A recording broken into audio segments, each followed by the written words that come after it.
what is the 5th annual Digital Media and Learning Conference.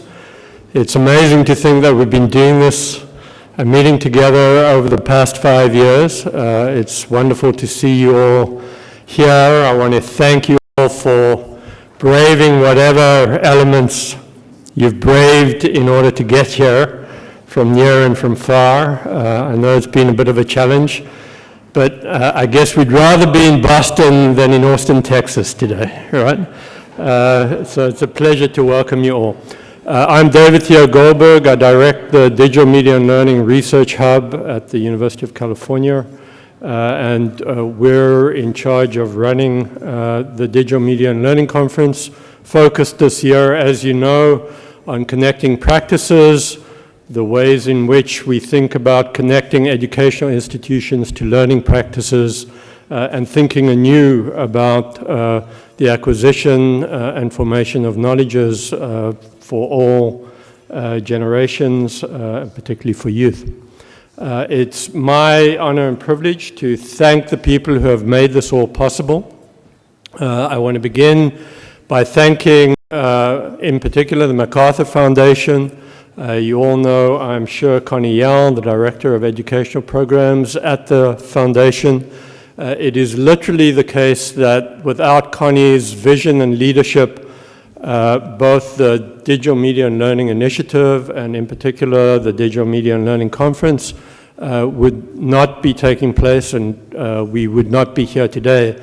So I want to extend an enormous sense of appreciation and gratitude for Connie, for Jen Humke, and for the staff at the MacArthur Foundation, Julia Stash, the Vice President for Domestic Programs, for making it possible for us to continue this work together. So please join me in giving a very warm round of appreciation.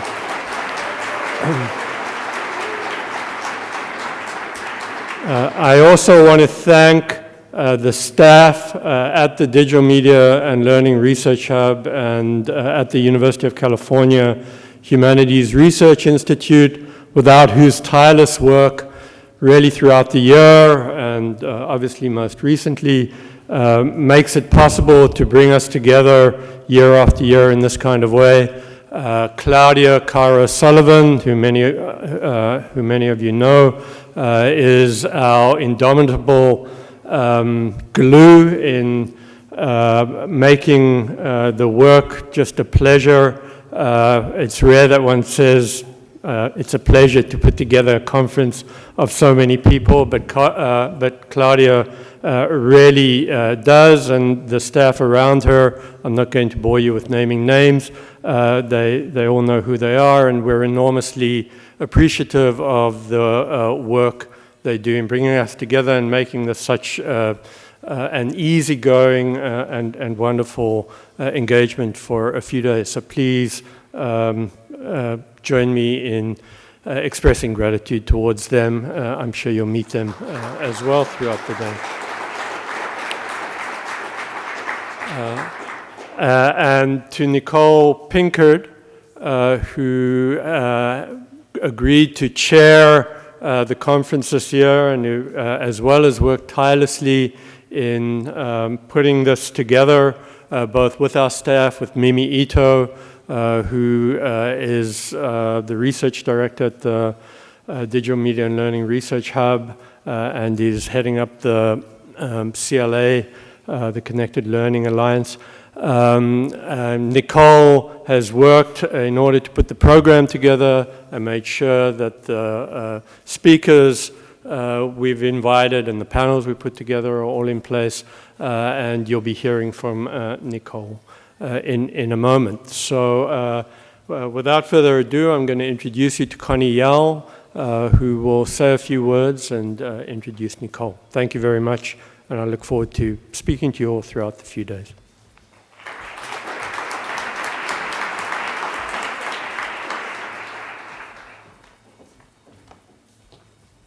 Good morning. Hope everybody's doing well. Can you believe this is our 5th? That's kind of cool. I really want to thank the DML Hub, Claudia, Mimi, and David for just putting together what have been 5 extraordinary DML conferences, and I have no doubt that this one is going to hit the ball out of the park. So first, let me just thank you guys and the DML Hub for doing incredible work. Truly appreciated. And I also want to say that I really do believe in milestones, and not only is this the 5th DML conference, but next year is going to be the 10th anniversary of a DML initiative at MacArthur. And as much as I appreciated David's hugely gracious comments about MacArthur's work, I do want to say that the DML field and the work has just been extraordinary in terms of how innovative it's been, how risk-taking it's been. And for the foundation, MacArthur is hugely proud and hugely honored to have been able to support it over the last 10 years, and we are deeply, deeply committed to it in the future.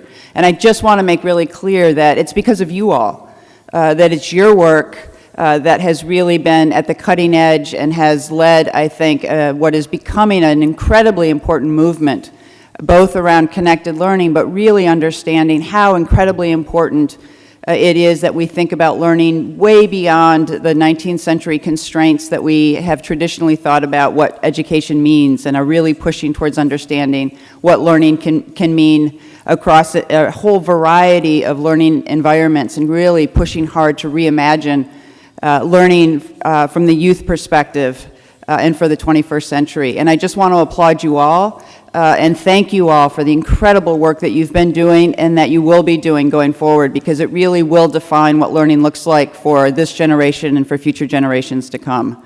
So that's what I think is so incredibly important, and about your willingness to come on such a cold day in Boston. So thank you for that. And I also want to say 10 years is a really long time, and it has just been an incredible honor to be a part of this work with you. And 10 years ago, we started this work actually with 3 grants. The first grant we gave 10 years ago was to Mimi Ito and to Peter Lyman to do what was and has become the largest ethnographic study of how young people participate with digital media. The second grant was to Henry Jenkins, who's here, and was to look at participatory learning and to begin a whole new conversation about media literacy. And the third grant was to Nicole Pinkard. And that was to really begin to work with kids on the ground in urban contexts in Chicago. It became the Digital Youth Network. Just incredible work that she's been doing. It later became, she's the co-founder of UMedia. That work extended into reimagining what work can look like in libraries. It has then extended into reimagining what learning can look like across cities. With Erin Knight and the Mozilla Foundation, she's been leading Cities of Learning work.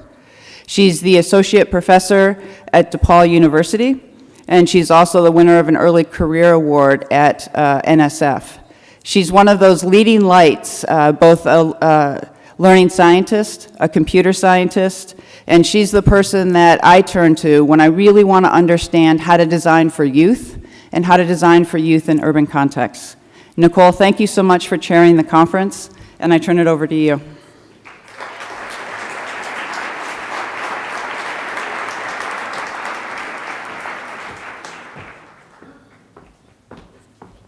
Good morning. Which mic? Good morning, everyone. Thank you, Connie, for that warm introduction.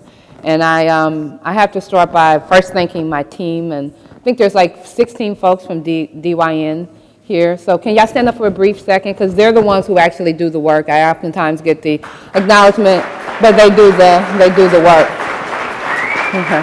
Thank you. So I am honored to be here to chair this 5th conference of DML. And before I begin, I really, like David, had to thank Claudia and Mimi and the whole entire DML Hub team. So many people have come up to me and say, you must be really exhausted from all the hard work. And I just chuckle, because I know really it's Claudia and the team who are really taking on the lion's share. The planning committee, Elizabeth Babcock, Angela Booker, Eric Gordon, Philip Schmidt, who really did the work of all the tracks for everything you sent in and putting together, I think, a phenomenal set of talks and workshops. with a very diverse group of people. I think you'll be really excited, and I'm happy that it's cold outside because that's going to keep us all in and attending all the workshops. But I will say when Mimi called me, first she sent me an email and said, Nicole, I know you're very busy, but would you think about chairing the DML? I said, of course. First, you can't say no to Mimi. She has a way of asking you to do things that you have to say yes. But at the same time, it was thinking about this is the 10th year anniversary. And we did start this work 10 years ago. And when we talked about it, we said, what should be the theme? What is it that we want to think about working on? And if we think about over the 10 years, all the work that the people in this room and also the people who are listening, hopefully, and watching online, we've taken an important step I think in creating a dent in the consciousness and experiences of youth and families. Our conversations over 10 years have turned from what is digital media? Does digital media have an important impact? Should kids be allowed to use digital media? Should schools embrace? To now we're asking questions about how. How do we create ecosystems that support the development of needed digital literacies? How do we build bridges between formal and informal learning? And how do we create new forms of K-12 and higher education and use the current infrastructure to create a growing connected learning environment? So as we all collectively explore these how questions, we also need to take a moment to acknowledge, we need to take a moment and to accept and congratulate ourselves for the growing importance of the DML work in the national conversation. And as we continue to mature and fill a tent with a broader range of practitioners and scholars, and we think about how we can build on all the technical innovations that are taking place in our time. I mean, I actually feel old now when I think of all the new technologies that are out. I used to be on top of all the new technologies. Now it's an effort to make sure I know what's there and to think about how we embed them into all the work that we're doing. But as we do all of this, and we need to seek as a group to work on our abilities to collaborate with one another and to understand how do we make sure that these collaborations happen so that the DML work continues to be at the center and not at the fringes of the growing movement to rethink education. So we need to spend time at this conference ensuring that we are working to develop and build new relationships, alliances, and coalitions between the researchers and practitioners, formal and informal learners and researchers, such that we have the connections in place to move the field forward. And finally, which is really important to me, we must really hold ourselves accountable for ensuring our work is addressing issues of equity and access for all learners. As the work of DML has to this point demonstrated that we can open new doors for all youth who often feel disenfranchised by traditional education. And so we have to continue to make sure that we're opening new doors. And so I welcome each and every one of you to this DML 2014. I want to challenge you to leave this conference, and I'm challenging myself also, with the emails, not just the names, but the emails of 2 new colleagues with whom you can work to collectively move forward our shared mission of reimagining, but not just reimagining, but also implementing the ecosystem necessary to create connected learning opportunities for all youth. And so as we move forward with that challenge, it is my pleasure also to introduce our keynote speaker for the evening, Luis Gomez. And I'm really excited about doing this. Luis' background, Luis is the MacArthur Chair in Digital Media and Learning at UCLA's Graduate School of Education and Information Studies. His scholarship focuses on understanding how to support organizational change in schools and other institutions through understanding and creating new models of problem solving, research and development. So when he talks, well, I'll wait on that for a second. But I've known Luis since I was 22 years old when I entered Northwestern as a graduate student. Not sure why I was going into a Ph.D. program. At that point, the economy had tanked and Silicon Valley didn't exist, and I got free money to go to graduate school, so I ended up at Northwestern, but not sure that I wanted to do a Ph.D. in any way.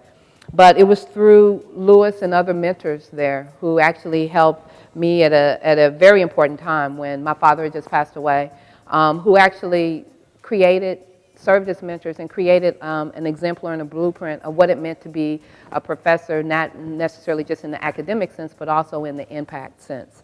It was Luis's work on leading some of the most cutting-edge projects, COVIZ and IIS. If you don't know about these, please look them up. where I learned about how to sustain and create interdisciplinary teams of teachers, academics, developers, community members, and students, all working hard on solving complex problems. And he did this in a way that he made sure he checked in. He invited me to dinner. He made sure that my work was on point. And he also told me that I had a responsibility to not go into the private sector, but to actually go and be a professor. So I'm really looking forward to Louis's talk. I've never left a conversation with Louis where I didn't have new ideas. I didn't think about things differently. And I never left a talk from Louis where I didn't actually put my phone down and actually focus on what it is that he had to say. So with that, I bring you my friend and mentor, Louis Gomez.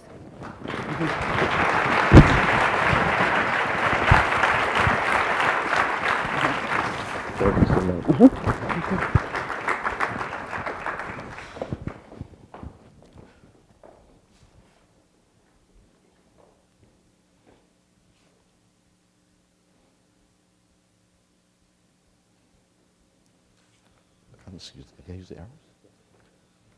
Good morning. I hope everyone is well. It's a real, people say this all the time, right? It's a real honor to be with you today. And that's just not sort of introductory kind of drivel stuff. I really am pleased to be invited here to talk with you. And I'm pleased for a lot of reasons. I'll mention a couple. One is to celebrate with you. I remember when Connie and others had this dream about DML, and we are here having an impact. So it's important to celebrate the evolution of ideas, to celebrate the transition of the research community, the academy, and in a very big way for the last decade and now more, people here have had a huge impact on how we think about the scholarships of teaching and learning. So one reason is to celebrate. The second reason is to see many old friends and colleagues and to chat with you anew and to learn what you're up to. And the third reason is to begin a conversation for some, preaching to the choir for others about this theme that Nicole struck in her introduction, this theme of how. How do we make stuff happen? So I want to spend a little bit of time talking about the work that I've been privileged to be connected to, that my colleagues at Carnegie Foundation for the Advancement of Teaching, we have been doing for the last several years. And it's really about the how. So you want to have an innovation. That's what we're about, right? We want to change the world. The question is how. Innovation is this funny thing. It has at least two parts. One is you got to have a good idea. And there are lots of good ideas here. But the other is you got to pull it off. And in our field, broadly speaking, we don't have, I think, good science, good craft, good art around the how. How do we make stuff happen in a disciplined way? So these folks and me, my sort of good colleague, Tony Bright, who I've probably worked with for the last 15, almost 20 years on these issues, and these other colleagues have been thinking about this problem intently in a couple of domains, which I'll mention throughout this talk. But more than talking to you about the domains of our work, I want to talk about what our work might say about how we think about the process in communities like this of doing work, doing scholarship, doing practice, doing implementation. So in short, I think we need a sharper focus on practice improvement. Sort of, a friend of mine once said, if you have one of those, if you get up in the morning and you have one of those, what you think of as 1 in 10 great ideas. How many people wake up sometime, because people who do the kind of work we do, you have fitful nights at times thinking about the importance of the work or the thing you have to do. Sometimes you wake up in the morning, you might be working on something and say, this is a great idea. It's one of those 1 in 10 ideas. So sometimes you have to think about, well, what would happen in a world of 1 million or 10 million people? How many other people had that idea? Probably a lot.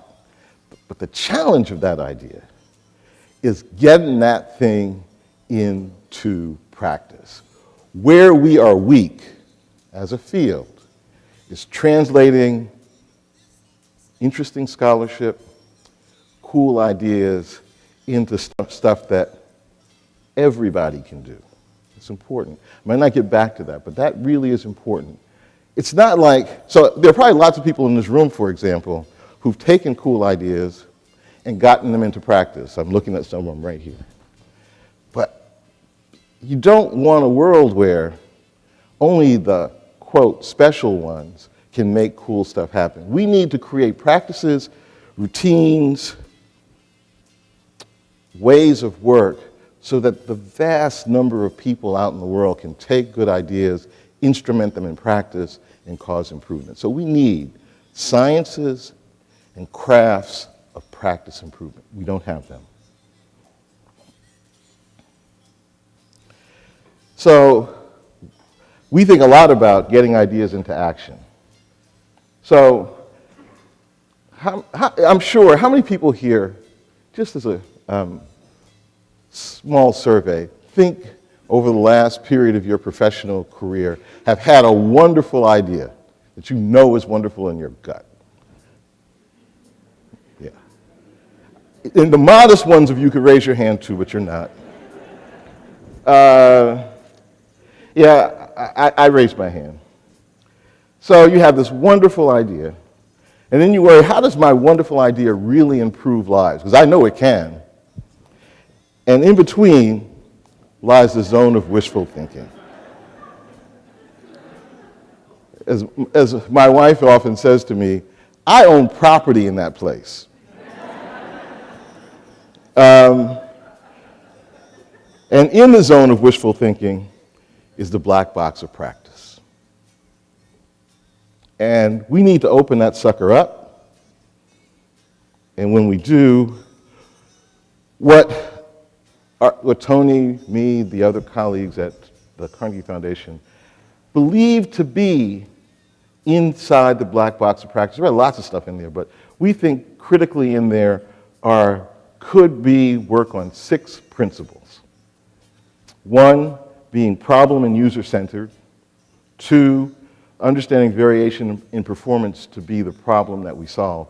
On this point, and I'll come back to variation a chunk in this talk, Stephen Jay Gould once said that variation is really the problem, and that and understanding it is really the problem, and that the artificiality is paying huge amounts of attention to measures of central tendency, like means and modes, medians, that those are the artificialities. What is the reality of our existence is the vast variation among us as individuals and organizations in which we work. Those things coalesce into 3 systems that we need to understand. And to understand them, we have to be able to measure them, but not measure them just for abstract reasons, but measure them practically. In order to measure them practically, we need systems of disciplined inquiry. And we can never do this work, Principle 6, alone. We need rich networks of colleagues to get it done. So if you open the black box of practice, among the things that are inside should be good ideas, disciplined ways to make practice more apparent and usable for all of us. Why do we have to do this? Because the world is demanding much of us. We want, in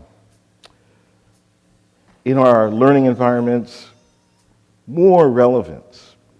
I think that, DYN and other work is really about helping learners understand how their learning is relevant to and can impact the world. We want students like the students in DYN and other places to be ambitious. So we want effective learning for all students. And our colleagues in places like MacArthur and other places that have the, I guess I can't say it any other way, the good sense to fund work like this, they will also tell you that they have to be efficient, because we don't live as much as we'd like to live in a world of bottomless finances. And as much as we'd like to say our work is more important than buying the next B-1 bomber or whatever it isn't today. And the problems are pressing today. So we have to be efficient in the way we solve these problems today. So how does that happen? Well, in some worlds, it happens because you get a good idea.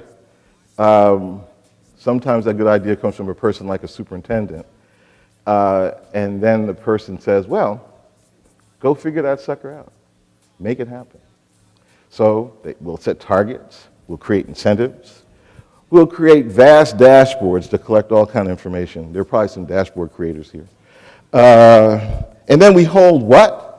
Individuals accountable for progress. So that's sort of one view about how we push the world forward. Another view is what I code as, only slightly euphemistically, as the IAS view. You get a great academic idea, somebody designs an intervention, you do a randomized controlled field trial for 5 years or so, and then you have evidence that it works.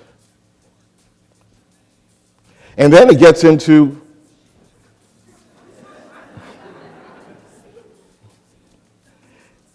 and then someone says, do that sucker. And then someone says, implement it with fidelity. One of the biggest impacts on my sort of intellectual life was a very short statement made by my colleague Paul Mayhew. He said, I'm tired of this implementation with fidelity stuff. What really matters is implementation with integrity. So, and if we do all those things, practice improves. Well, one of the greatest thinkers of our time is W. Edwards Deming. He is, or was, the father of modern quality improvement. If you haven't run across his thinking, like I really hadn't until relatively recently. I mean, my whole training as a scholar and social scientist, I never really knew about Deming and his work. But what Deming was, or is, he is the father of modern quality improvement techniques. Most of his work was applied in manufacturing, as many of you may know, but recently there's been a huge movement to apply his thinking in other places like healthcare. But he said, famously, that education reform is miracle goals without methods. We in this business want to accomplish miracles, but to go back to Nicole's theme, we don't know how. Now, some of us do, but most of us don't. So, Witness in 1991, for those of you who are hanging around, remember Goals 2000? How many people remember Goals 2000? Well, 2000 came and went, and we aren't the most competitive educational place in the world. All of you remember NCLB, where everybody, all our kids, were going to be reading on grade level by when?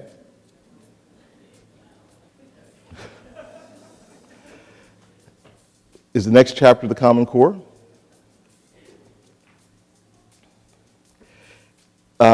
This is a takeoff on a famous quote by another improvement guy, Paul Balladin. He's a physician, I think. He said, if we continue to do what we've always done, we'll get what we've always gotten. The systems we have in place, the ones that produce the discrimination we see, the ones that produce the low achievement we see, the ones that produce the bias we see, Paul Balladin said, every system is perfectly designed to get the thing that it's getting. So when we look around and the things we want to be changing the lives of people aren't, there's a sense in which, knowingly or unknowingly, we are contributing to a system that makes that so. So we got to find a better way. Practice improvement, I think, slightly boldly, is the educational reform problem, R&D problem. We need to accelerate efforts to improve life chances. And we need to hold ourselves accountable for that. We need quality and reliability at scale. And we, in our team, think that networked improvement communities are a piece of that. So what are they? The thing we refer to as networked improvement communities are a way to bring together two big ideas. These ideas from improvement science, which I'll get to in a little bit, join to the power of networks. So we want to accelerate learning in and through practice for practice improvement. So practice and what goes on in settings of practice is the centerpiece. We've learned a lot about how to do this from many sources. I mean, this book, The Improvement Guide by Langley and colleagues, has been hugely helpful to us. But not only has this thinking been hugely helpful to us, it's been helpful to many colleagues, like people who work very near here at the Institute for Healthcare Improvement, where using improvement techniques as applied to healthcare, they were bodacious enough to believe that they could protect 5 million people from harm, that they could save 100 million lives. It's important because right now, many educational lives are being lost every day. And what we need to do is to hold ourselves accountable for saving some of them. But it's not enough, like in NCLB and other things, to hold ourselves accountable without the methods to ensure that we'll make progress. We aren't going to do this alone. Recently, almost all the really hard problems that we've taken up, both in science, basic, and in engineering, in every place, including here, have been network problems. The problems we seek to solve are complex systems problems. Whether it's Boeing building a 787 Dreamliner or analyzing the human genome, this is not a problem for individual scientists, practitioners, engineers. This is a problem for all of us working together. And it's really true that we can accomplish more together than even the best of us can accomplish alone. And people working on complex systems problems in networks really recognize that. And while we have our systems of collaborators in our work, they often are what I think of as systems of sharing. That is, we tell each other what we're doing. But they are not necessarily systems of commitment to solving shared problems. And they're not necessarily systems of accountability. So if we don't solve those problems, we hold one another accountable. The same kind of accountability you experience when you're working with your colleagues on some paper or some other thing, and you know that you got to get that thing done because you are accountable to your peers in doing this work for this goal. We need the same degree of interpersonal accountability to solving the hard, hard problems of achievement and undereducation.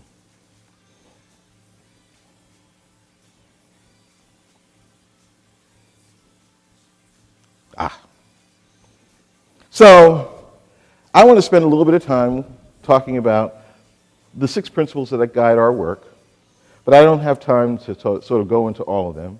So I'm going to talk a chunk about being problem-centered and user-centered. I'm going to talk a little bit about having shared disciplined inquiry and tapping into the power of networks. And I hope, taken together, you will come to at least suspend disbelief with me for a little while, to think that what these might offer us are a way to move our field a little further down the road to rigorous inquiry, collaborative rigorous inquiry, and moving us to take as central to our concerns systematic practice improvement. So it's very often the case, and if you sort of think about it for a second, because I know I'm guilty of this, we get pretty far down the road with this or that thing, and we stop and we say, well, what problem are we trying to solve?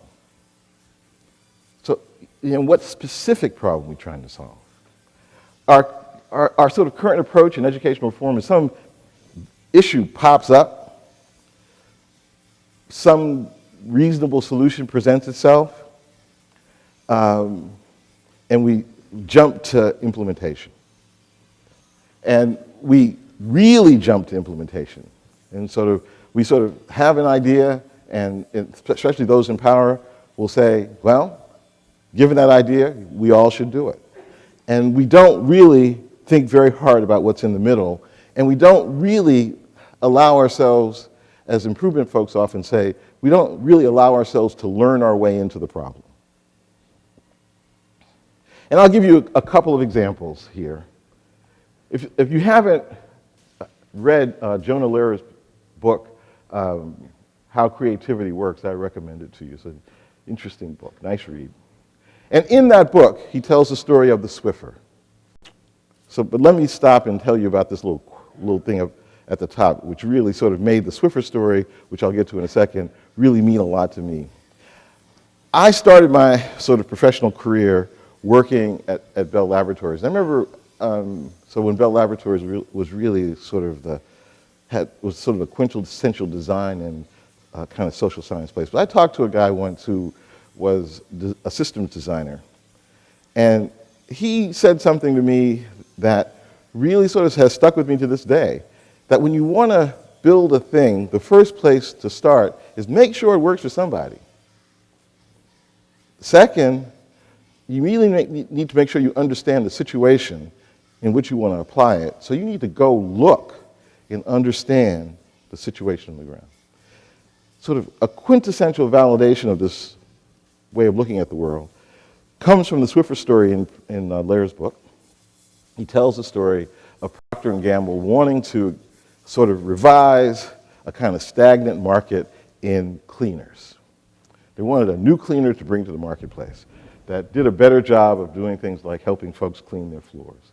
Now, it's a very hard implementation and design problem to build solvents that don't rip off your skin or your floor on one hand, and clean things on the other. So it's a hard. So because they had a huge collection in their place of chemical engineers, decided they're going to invent a brand new solvent that would revitalize this marketplace, which they were very successful in. And they tried for many years and didn't get very far in making a new product. So they hired a design firm to come and help them out. And the design firm did an amazing thing. They went and visited people in their homes to see what they do. And so one of the things that often happens is you tell people, if you're a researcher, you know this in your own domains, You tell people you're coming to look at something, whatever it is, in this case, clean your floors. You say, I'm going to come and see how you clean up in your house. What will most people do? They'll clean up before you come. So they got sensitive to this. So they then would do things like, when they were visiting people and see how they worked, they would actually intentionally spill stuff. And what would the people do? You know, they would go get a paper towel, they would wet it, they would wipe the floor. So these people said, oh my God, if I could make a little towel that fits on a mop stick that's already wet, it's a new product. And with certain bumps along the road, the rest is history. But that's kind of what happened. You know, they have to go look and understand the current situation. I'll try to say a little bit more about this later. We have a network of colleagues called the Beginning Teacher Effectiveness Network. One of the members of that was Baltimore Public Schools. And one of the things that we wanted to do in this work was improve teacher feedback. So, and I think this is probably hard to see, but the long and the short of it of this story was that we were starting to put in place plans to give new kind of feedback to teachers. But one of the people there, one of the practitioners, got the really bright idea to go ask teachers about feedback that they need. And what these lines tell you on this little visualization is, with a teacher in the middle, these are all the people that provide feedback to an individual teacher at a time in Baltimore. So the problem was not that teachers weren't getting feedback. The problem on the ground was that they were getting too much feedback from too many sources that were not coordinated. So that immediately got us to think that the helping teachers' effectiveness through feedback was a different problem. It wasn't necessarily the problem of simply providing feedback, it was organizing it, curating it.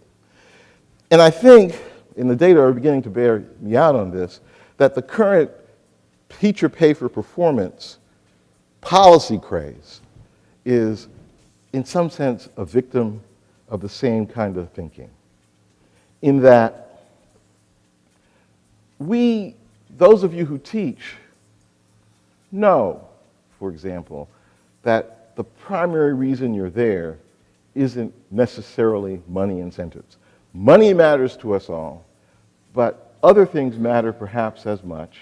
That is, conditions of work, conditions of colleagueship. So my belief about this as movement is that we could learn a lot, and the data, as I say, are beginning to bear us out on this. We could learn a lot by reflecting with teachers, in this case, about the incentives that could work and building policy systems that then match the incentives as viewed from the ground.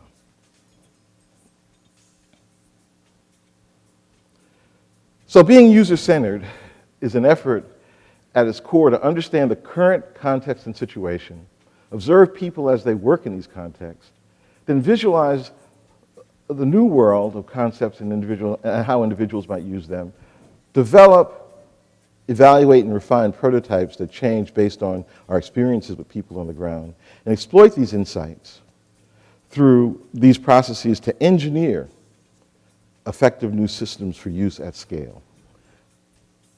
My guess is that this is not news to many people here, but the point is, A, it's really important, but B, it's not enough. You have to also understand it in the context of the other principles in our system of principles. But beyond problem and user clarity, user-centeredness offers us, first, clarity about common reference. So when we know what the problem is, we point at the same things. We have shared language about what we're doing. And without clarity, we get variability and divergent and unpredictable practices. So variation, then, is a problem that variation performance is an important problem to be solved. So the critical question is not what works, but it's the quality improvement question. How do we advance effectiveness among diverse professionals engaged in with varied participants working in different kinds of organizations? And as I said at the beginning, variability is a fact of life. And we need to understand how to use it as a resource. And the goal then is to achieve efficacy with reliability at scale. Variation in education often gets a really bad rap. It's either something to be ignored as inconsequential, so error variance that we try to get rid of, or viewed as a lethal mutation. That's our language from our field, a lethal mutation on our innovations. But complex processes in education, as you all know, are fraught with variations. We have multiple definitions of process. Even the best innovations are executed with great variation. The most complex innovations, the more complex the innovation, think about this, the more complex the innovation, the more variation you get. Think about something like building, the kind of work that many people hear, building an effective out-of-school club for young people to work on technology innovations. If you just take out a sheet of paper, those of you who do this kind of work, and begin to list the number of work processes that have to go well together to execute that, the list rapidly becomes legion. So the more complex the innovation, the more opportunities for variation there are. So we have to focus not on that our innovations matter, but how we make them matter. Variation is the real thing here. And it has been the real thing for a very long time. So 3 examples, the work that Shirley Bryce Heath did now many years ago, where the goal was to get parents to read more often to their kids. And it had tremendous impact, like providing read books for parents in pediatricians' offices. So making books more apparent. And what did they find more readily available? What did they find? In highly resourced communities, you get sort of relationship building and bonding reading experiences. Sometimes in lower resource communities, what you got was sort of reading as didactic. The same story, in one way or another, exists in Jane Margolis's book, Stuck in the Shallow End. The wide availability of computation in well-resourced communities executed in one way, less well-resourced communities executed in another way. Inside Mark Warschauer's book, Laptops and Literacy, in the state of Maine, for example, you had in not well-resourced communities in the northern part of the state doing very different things with these computers as resources than well-resourced communities in the southern part of the state. I want to talk real brief. I want to give 3 cases of variation here to help bring home that in all kinds of places we see variation and we have to understand how to use it and control it. So I was fortunate enough to get access to the Family Share project that my former student and now Ph.D. colleague, Jolene Sawicka, and her colleagues at CMU did. Many of you may know about this work. The Family Share project was co-designed with kindergarten teachers. They created Shutterfly sites that embedded in a unit on families. And so it has a couple of parts. They have sharing photos, sharing videos, and the point was to support, traditionally sharing time in kindergarten. You can read about her work and get a copy of her Ph.D. dissertation, and you can see examples of the Family Share project at the Working Example site. So an example of a mom and a child working together to select photos for sharing time. An example of a conversation about a selected picture. And what's important, I would like you to notice here, is that in this particular conversation, it's kind of about the content of families and what this young person understands about who a brother is and that kind of thing. And having a kind of didactic conversation is not a bad thing, it's just what's going on here. But if you look at the goals of the project, right, to deepen academic content and learning about families, to build relationships, and to build on social and language skills. These are all really important goals, but keep in mind that all interaction is process, and that here you get different kinds of routines, maybe, interaction routines, depending on which one of these goals happens to be in the front of mind for an individual set of actors. You could get content-focused routines that people are engaged in. You could get bonding routines. You could get talk routines, all of which are important routines. But different routines support different goals, and variation in routines could lead to variation in outcomes. And they can weaken the judged effectiveness of the innovation. So if you were about the business of trying to understand whether something like the Family Share Project, quote, worked, and you had some groups of people engaged in content routines, others in bonding routines, others in talk routines, and you might have an outcome that might be focused on bonding, for example, that outcome might be depressed because of uncontrolled variation in the kinds of ways that people were seeing the innovation. And indeed, when they talked to their parents, parents weren't at all clear the purpose around what it is they were doing. So they needed clarification on what these actions were focused on. They needed to understand how better to participate to help prepare their kids. They needed feedback on how the content was being used in the classroom. And I really want to stress that each of these foci are perfectly reasonable foci. The point is you need to be specific about which one you're aiming at in order to build support routines so that you can maximize the utility of the innovation. Work that I know a little bit more about that we've been doing at the Carnegie Foundation is work on developmental mathematics in college. How many people, when I say developmental mathematics, know what I'm referring to? So developmental mathematics are courses that exist in many all community colleges. And it's the courses that you take when you show up at a community college and you take a test, and that test reveals that you don't know enough mathematics to perform at a, quote, college level. And many students, especially students who've been underserved by public education, end up in these courses. So 60 to 70% of students are assigned to a developmental math course. This is important because there are many careers that are foreclosed to you if you don't have a, quote, college math course. 80% of these students never get past this gate. And that means that in every cohort we are underserving and killing the dreams of about 500,000 students. So if we continue to do what we've always done, we'll get what we've always gotten. So this is what we've always done. And at the foundation, we created a new way to approach these courses. On the one hand, we have a system of two-semester courses called Statway, where developmental math is executed through the lens of statistics.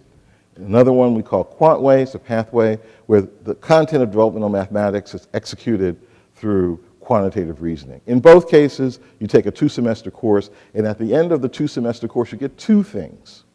You get developmental math credit, and you get a college math credit.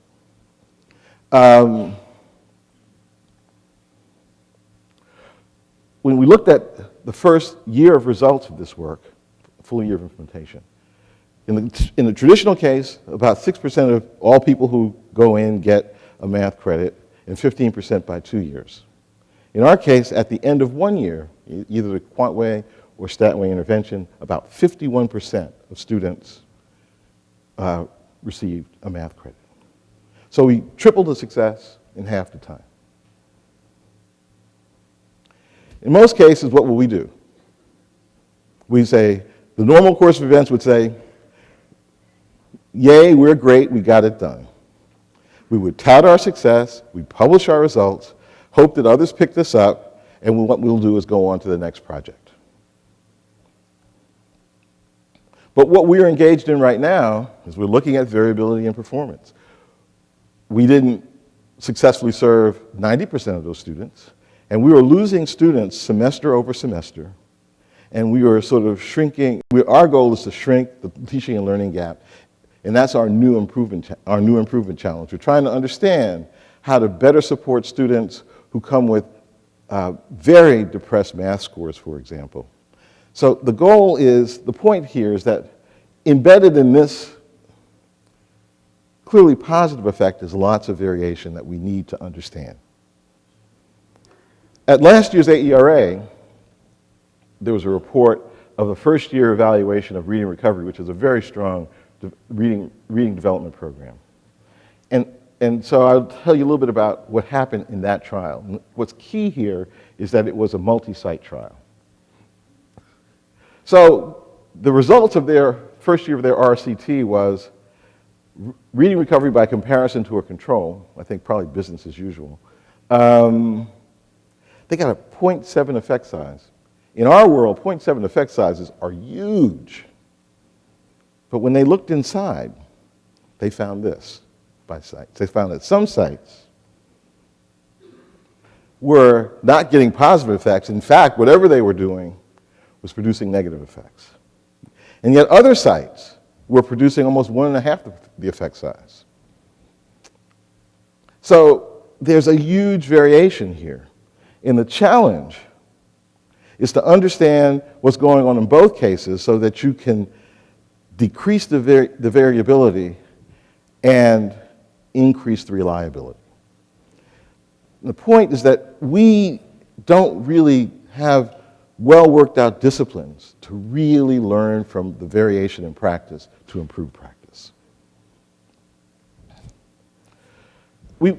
So the next principle I'd like to talk about is sort of accelerating improvement through embracing disciplined inquiry. As you all well know, right, we live in a world where we embrace the silver bullet. We want to move quickly to implementation, but we typically don't understand things like the variation I just showed you. We don't understand the capacity that exists in local sites for efficacy at scale. And our mantra sort of is we should have a mantra where we design and iterate as our orientation toward what we do. We want to have quick, minimally intrusive, empirical things to measure, and we want to learn fast, fail fast, improve fast, but we typically don't. Often we start with very low confidence and move to implementation. We can have low confidence in an intervention, and we can have resistant populations, and what's really demanded in cases like that are very small tests of change to begin with. Rarely do we have high confidence that the thing we're going to do is going to work, that we have a willing and ready population, and I suspect that only in those cases should we be going to the larger scale tests that we typically see in our field. In order to move more agilely toward improvement, we need to use and respect what I refer to here as the kind of forms of knowledge that Deming talked about. He talked about the importance of subject matter knowledge, which is really the combination of scientific knowledge and practical or professional knowledge. And his contribution here is what he called profound knowledge. It's the knowledge of the interactions of theories and systems, the knowledge of variation, and what he calls psychology, but what he meant by that was social systems and organizations. Knowledge for improvement exists at the intersection of these. So, and when it exists at the intersection of these, it helps us create practical theories and engage in disciplined testing. One such way to think about practical theories is what you'll find in the improvement guide called the driver diagram. The driver diagram is a tool to sort of explicate our current theories of a problem, a tool to sort of conceptualize an issue and the system components which demonstrates a pathway to achieve the desired aim. And usually in this work you try to have 2 to 5 such elements of your theory. An example from this beginning teacher effectiveness network that I mentioned earlier, when they thought about building teacher effectiveness, they thought that it could be spurred forward with what they referred to with these 5 primary drivers, so 5 things that would help move the effectiveness of new teachers forward. So they are sort of having a strategic system to effectively recruit and hire teachers, so you got to get good people in the door. School-based professional community. If you read Bright's book and colleagues on organizing schools for change, you learn that having a rich professional setting of collaboration is key.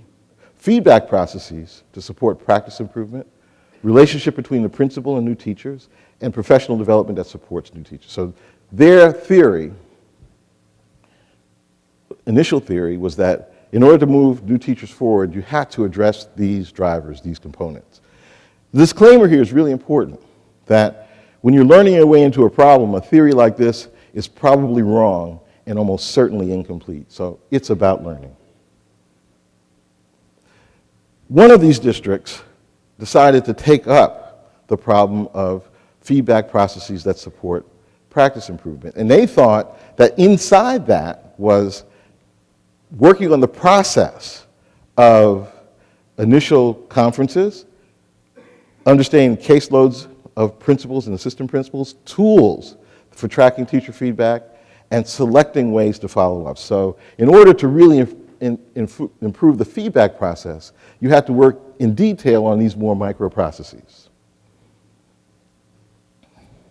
If you take a theory and you couple to what I'll talk about in a second, PDSA cycles, which is an iterative way to learn, and to what we refer to as the model for improvement, really 3 simple questions to ask about innovations, we believe, can make progress. So it's amazing how often we don't ask questions that are this simple. What are we trying to accomplish? What change might we introduce? And how might the change cause an improvement? How will we know? And if we take those questions and inform iterative cycles of what people in this business call plan, do, study, act, we think you can create routines that will lead to improvement. So here you would subject routines of initial conference, caseload, ... to this model. So the way you run a PDSA cycle, you sort of plan your change. Importantly, you predict what you think is going to happen, and you then conduct the test. You execute, collect data. You study the results, compare it to the prediction, what you did, and then you try to figure out what you should do next. Pretty straightforward, but most of us don't discipline our innovations to these kinds of processes. Significantly, when we've worked with school folks in particular, there's a real resistance when you have a change you want to introduce to document, write down what you think will happen, and then compare what you wrote down to what you got. If you see these, you can see PDSA cycles inside the big picture of the life cycle of change. You really do start with hunches. You develop a change. You prototype the change. You implement the change slightly more broadly. You spread the change. And all along the way, you engage in these iterative cycles of test, and you're collecting data from them all along the way. So the goal is to begin slowly, but to improve quickly. Finally, we can accelerate our ability to improve by tapping into the power of networks. Networks are a source of innovation. It allows us to dig into the details of what worked for whom, where, and can we adapt? It can allow us to adapt what works in most places to see if we can make it happen in others. It helps us do multiple fast replication of things that we believe have value. And it's largely about building networks that understand who's connected to which other people and organizations for what purpose. And I think this is the essence of building a learning education system. Our thoughts about this were deeply informed by Doug Engelbart, who most of you have heard of, who sadly passed away recently. When Engelbart thought about work in community, he thought that it had at least 3 levels. It had an A level, which is the work on the ground. It had a B level, paying attention to how to improve the work on the ground. And importantly, he felt like it had a C level. That is, networks of A and B type dyads working together around the acceleration of practice improvement. And if you think about Engelbart's networks in the context of doing PDSAs in community, like the aim of improving teacher feedback, you could have multiple communities of people in coordinated efforts on a shared problem, working on different aspects of that problem in community, all feeding a common aim, rather than simply sharing information about their work. So a network perspective on innovation says, in a network improvement context, that members are searchers. You're looking for context centers of growth rather than simple scale. You want continuous chest of change rather than implementation. You pay attention not just to the wisdom of individual designers, but the wisdom of crowds. You look for customer or participant systems, not just single customers. You don't work in isolated organizations, you work in innovation communities. So summing up, we think this work of improvement science carried out in networks is unique in that it's a simultaneous way to build development paths. We think it's a distinct third way. You have to have the fundamental constitutive social science and professional knowledge at the table. You have to place a premium on common coordinated work that is more than just sharing. And you have to encourage a diverse colleagueship that includes academics, practitioners, engaged in systematic clinical inquiry on practice improvement. So what's in first position? What's in first position is clinical work, work on the ground, practice improvement that's informed by all these other disciplines. So if I had one simple message for taking all this time of yours, is that practice is at the center of disciplined inquiry. Thank you very much.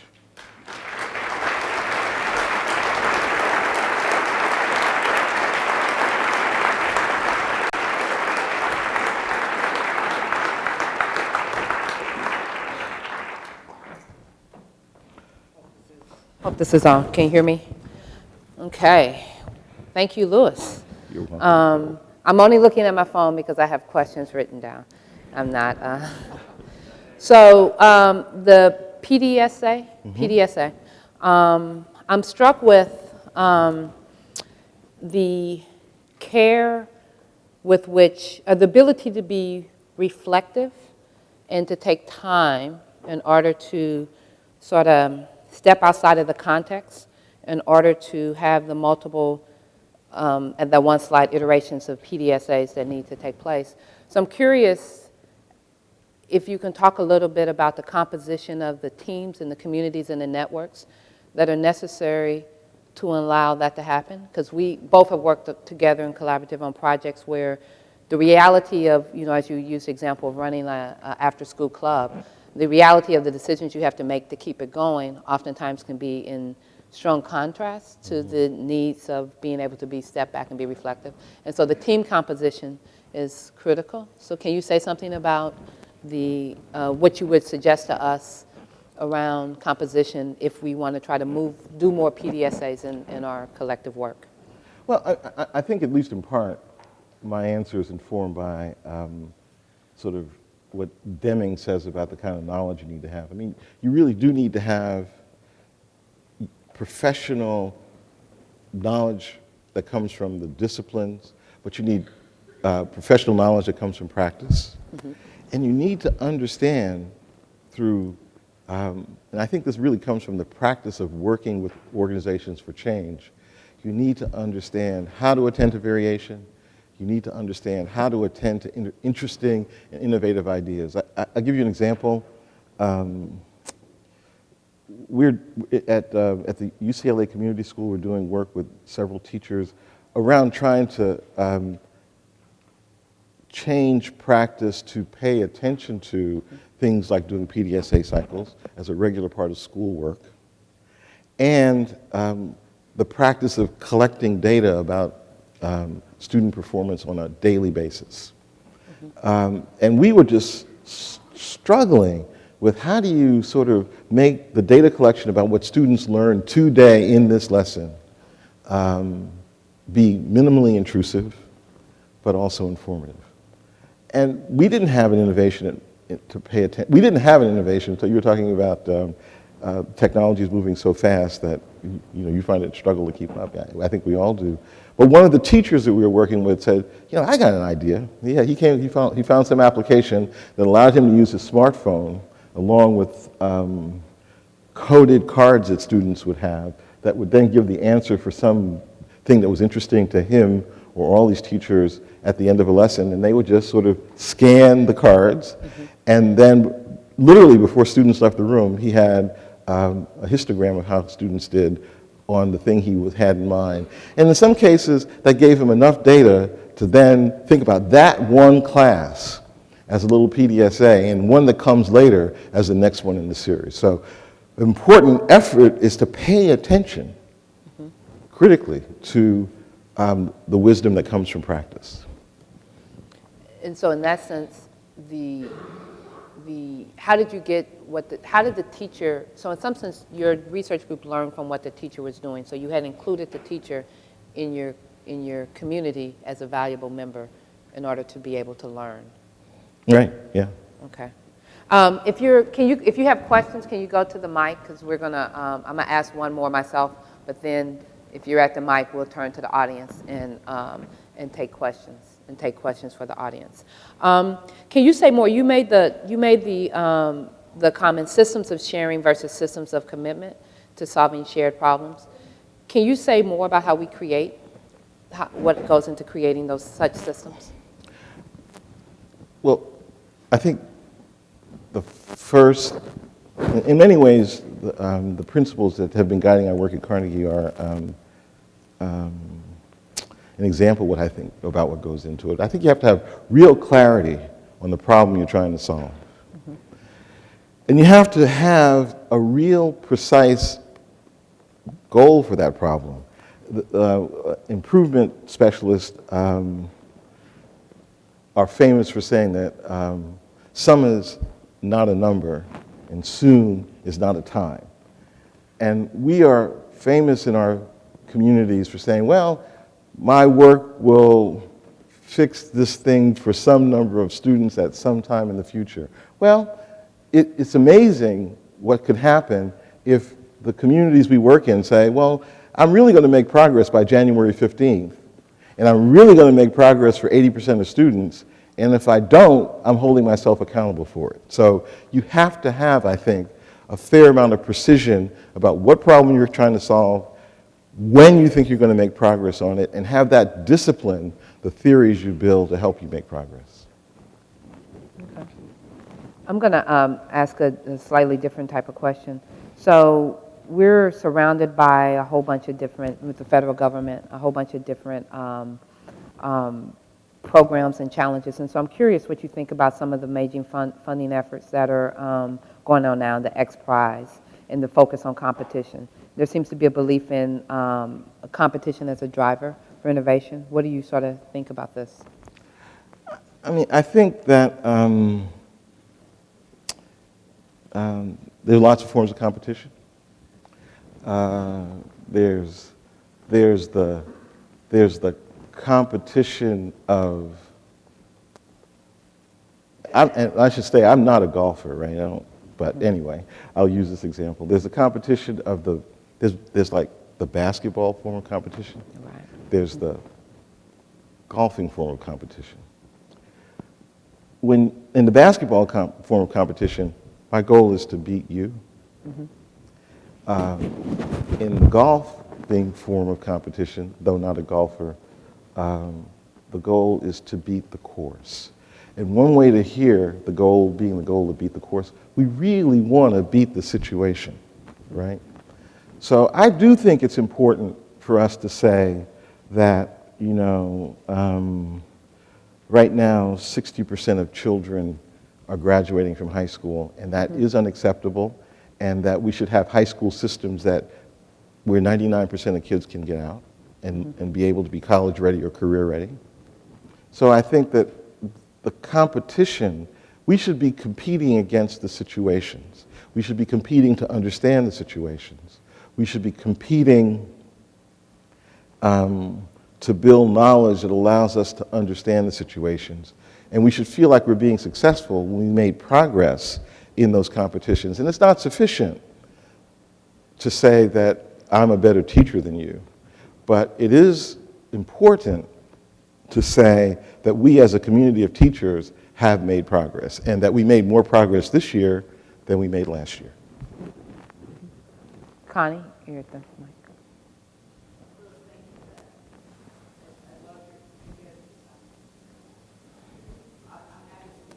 That was wonderful, Louis. I'm just going to speak. There we go.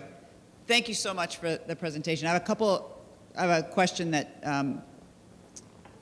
just keeps reverberating in mind as a designer. Can you say a little bit about what makes a good problem? Because that just seems at the core of this. And can you also say a little bit, because you really emphasize the importance of accountability within the network, but I'm suspecting that that looks different than how we think about what's constantly talked about as individual accountability. And so can you elaborate on that a little bit? Well, the first question is a hard one, right? What counts as a good problem?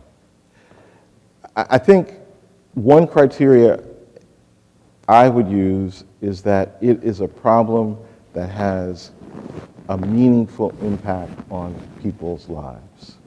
So the reason that the developmental mathematics, in my judgment, is an important problem is that the consequences in people's lives, if you don't succeed, are huge, because the president has said that community colleges are one of the sort of great engines of advancement in our culture. And if one of the gatekeepers in that engine of advancement are this set of courses. So you got to be clear. What it means is, for example, if I say that I want to be, if I say I want to be an X-ray technician for a living, something that community colleges do, if I don't pass this course, that career is closed to me. So I think that one of the things that raises the bar for an important problem is the impact that it has on your life chances. If you say that we can produce graduates of our education system that feel like they are not part of some learning community when they leave, that they don't feel they have enough knowledge to meaningfully have an impact on something when they leave, how could we ever expect that when they apply for jobs or then compete in places like universities, that they will have the confidence to do so? So we should, I think, have important measures and insights to say that wherever you get it, we know when you make that important transition from high school to college, high school to career, we know and we can point to evidence that says, we know you're a confident learner, because we know if you're a confident learner, other things will follow. And we know that if you don't feel connected, other not so great things will follow. So I think it's important to say, what are the big roadblocks to the advancement that we as a culture want to see, and how do we make them precise enough to be problems we can investigate? Hello. One of the things I found really refreshing about your talk was this emphasis on variability. And I think as we move beyond more standardized approaches, more cookie-cutter approaches to teaching, we're confronted with what to do with the idea of variability. And the concept of seeing it as a resource is something that can ultimately be positive is, I think, very important. You also bring up the idea that it's something that we need to understand, that it's important to see the different types of variability and different types of outcome. And I was wondering, from a learner's perspective, is there a way to talk about the right amount of variability and the right type? Because I know from my own experience as a teacher, there's almost a sort of a sweet spot you're trying to get to where the students don't experience so much variability that they have this anxiety because they feel like this is chaotic, I don't know where this is going. There's enough of sort of a structure and sort of that they have a sense of the direction and they hold themselves accountable. But then there's a movement within that for them to maneuver. So I just wanted to talk about that in general, see what your thoughts were. Well, I think that, I mean, hopefully I understand your question. I think that the kind of variability that we are particularly concerned with is sort of variability in process. And so I think first, I thank you for sort of raising the question in the context of student work, because we often think about this in terms of adult work. So in a classroom, students and teachers build routines to get work done. And I think it's a plus if those routines have a kind of constancy about them, student over student. But in every classroom, there are going to be different ways that they're going to see variations in those routines. And teachers, in this case, and other students, should be wise enough to see the variation and take advantage of it when it matters. There's this relatively old paper at this point, I can't remember who did it, talking about constructing some kind of design project in a classroom, a building project, and talked about some group of kids who, some kid actually, who brought in a new way to glue things together. And it was smart enough, the classroom was smart enough as a system to see it as a change in routine that really mattered and should be shared. So I know I'm not giving you a rule of thumb, maybe I'm giving you two. One rule of thumb is that constancy really does matter, right? You really want to build what we've come to call standard work in these settings. So when I refer to what goes on in after-school settings, for example, I do think that after-school settings would be more effective for more students if work like the DYN work made their standard routines more public to more places, right, and codified them. But in the doing of that, you know, designers talk about problems being and solutions being evergreen. In the doing of that, right, when you share routines and ways of standard work, you don't want the consumers of it to be kind of thinking about it as a newfound object. You want them to think about it as something to learn from. But you also want people to see the value in the codified routine and have methods to provide feedback to make them better. So it's a kind of dance. It's the dance between systematicity and excellent exceptions and figuring out how to constantly walk that tightrope. I mean, and good clinical work, as physicians will tell you, car mechanics will tell you, is about being able to be sensitive to the fact that the routines I have in place kind of work, but then the patient in front of me, the car on the lift, is kind of going to be different, and I got to invent new things to make it work. And sometimes when I invent a new thing that makes it work, it's a routine that should really change the standard practice. And learning systems are really sensitive to keeping track of stuff like that. So I'm not Thank you. Go to you next, but I think one of the interesting points is to the example of the glue. And you do the PDSA, because I'm going over this in my head, it's the moment that you recognize that the glue is a different solution, which is now probably shifting you into another PDSA. Yes, and it I think is, that's absolutely. the dilemma in the Absolutely. work that we all do when we're in the context of how do you know when a shift has happened that you need to account for and be reflective of and see where you are in your journey. Oh, I think yes, I agree with you. And I think one important answer is data. Mm-hmm. If you believe that right now we have these, as you all know, we have these systems where data collection is a thing we graft on top of work. What we need are data systems that grow out of work. And when it grows out of work, right, you might have some relatively unobtrusive way to collect, if you're in an engineering-based class, to collect construction time or something like that. And if you're collecting data day over day, what's going to happen for some of your groups in that case is you're going to see a spike in construction time. And and then what you're going to do is you're going to say, where did this come from? And you will investigate. You'll try to understand whether it's really a new part of the system that needs to be accounted for. So I just wanted to thank you, Louis, for your talk, and thank you, Nicole, for sponsoring this or putting this together.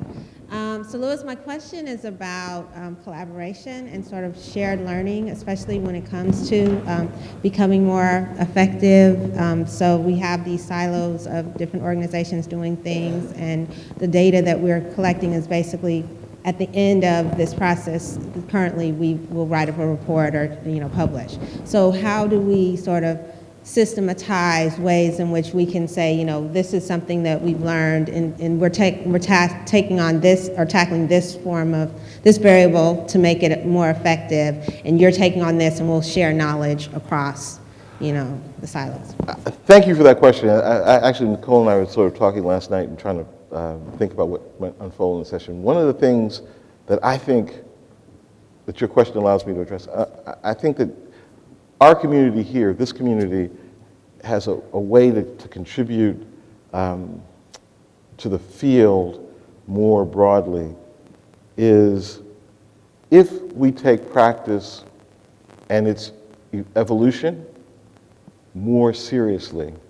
We need, as I think you're suggesting, that on the one hand, we can have the networks we work within and routine ways of sharing information there, but we also need to share information more broadly.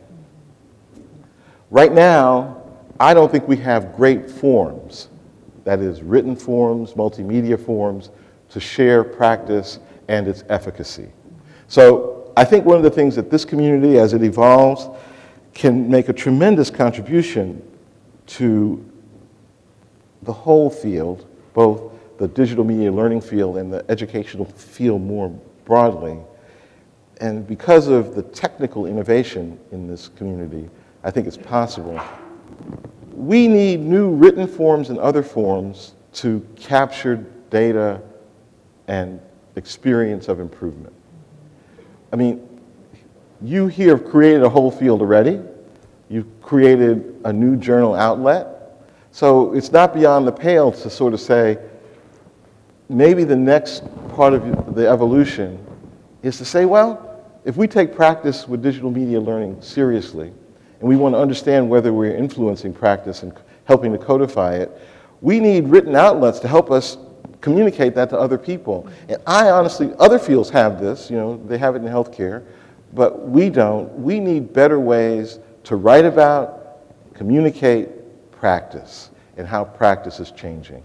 So I think I think that some of the fields that have come before you that have been in this sort of design and content space have not taken up the challenge of communicating about practice and creating a community where the accumulation of practice-based knowledge is as important as the accumulation of academic-like knowledge. We're going to end on that. I think that's a good charge. So thank you, everyone. Thank you, Louis, for being here with us.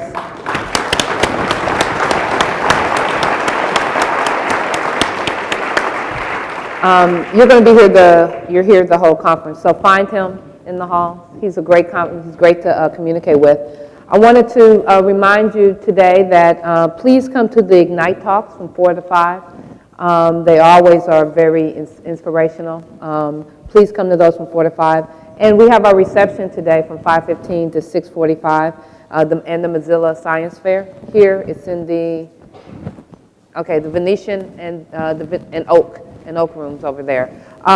There's plenty of good sessions. So, you know, stay out of the cold, stay inside, and hopefully at least find your one new person with an email list today. Okay.